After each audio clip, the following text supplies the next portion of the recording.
La dernière sortie, une de plus, de l'ancien président, M.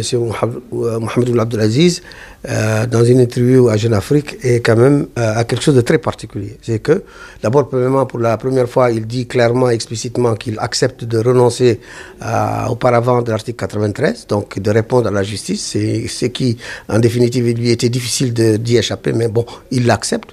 Mais deuxièmement, et c'est plus important, les accusations particulièrement graves portées contre les uns et les autres, et tout spécialement contre l'Assemblée nationale. Pourquoi? Parce que le président, l'ancien président Ould Abdelaziz n'a rien moins qu'accusé les députés d'avoir été achetés, littéralement, avec 300 millions, chiffre précis qu'il a donné, par le pouvoir actuel, je suppose, pour voter la commission d'enquête parlementaire, la fameuse commission d'enquête parlementaire, dont le rapport accablant contre lui l'a amené à être désormais cité devant la justice.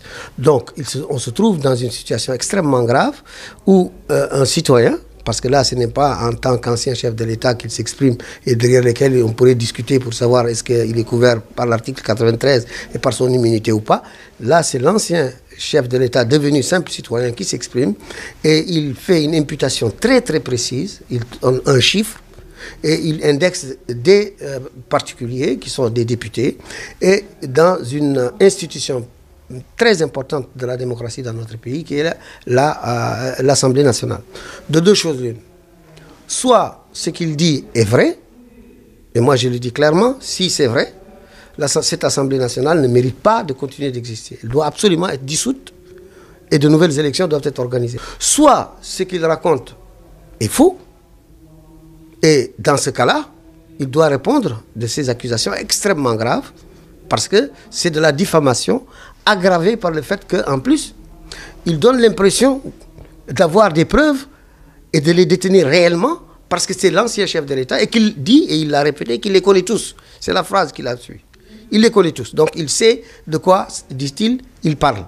Pour cette raison-là, je pense pour ma part qu'il est indispensable qu'une enquête sérieuse soit menée sur cette imputation, sur ces accusations, et que si cela s'avère nécessaire, il faut que la justice de notre pays soit saisie, dans un sens ou dans un autre. Si ce sont les députés qui sont des corrompus, il est évident que la situation qui devrait en résulter, c'est que leur immunité ne peut pas se poursuivre et il faut dissoudre. J'aimerais que vraiment, à partir des déclarations de l'ancien président Mohamed Ould Abdelaziz sur Jeune Afrique, qu'il soit maintenu pour le peuple mauritanien. Et il a le droit de faire sa politique, il a le droit de faire sa vision politique, son programme. Il a le droit d'avoir des gens auprès de lui pour le soutenir et pour amener son combat. Parce qu'on est dans un pays démocratique et c'est lui-même qui a créé cette démocratie. Parce qu'on voit pour la première fois un président militaire dans cette région, en Afrique, qui prend le pouvoir avec lui, il donne ça les civils. Voilà, au moins quand même il a accepté de partir. Il n'y a aucun président africain militaire qui l'accepte de partir facilement comme ce qu'il lui a fait. Donc il mérite vraiment de le laisser aller faire son travail, sa politique, sa vision, son mouvement. Et le fondement, c'est-à-dire que l'accusation à qui le gouvernement actuel est en train de l'accuser, c'est non fondé. Nous, on n'a pas vu un preuve sensible pour ça. On sait que vraiment, les gens, c'est le règlement de compte tout court. C'est tout. Salam alaikum. Il faut dire que la dernière sortie médiatique de Ould Abdelaziz a surpris plus d'un. Comme on a dit dans un de nos titres, il a fait feu de tout bois. Il a d'abord choisi un journal panafricain, Jeune Afrique, pour parler de la Mauritanie.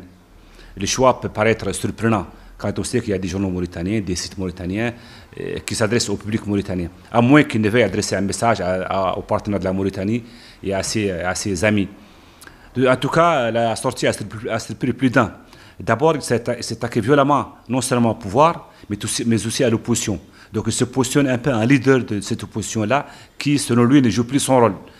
Ensuite, est-ce que le timing n'a pas été bien choisi? Parce que vous savez qu'il a été convoqué cette semaine par le juge pour parler de l'affaire sur le fond. Et encore une fois, il a refusé de parler. Donc là, il veut se positionner en leader de l'opposition et donner à cette affaire-là un caractère politique.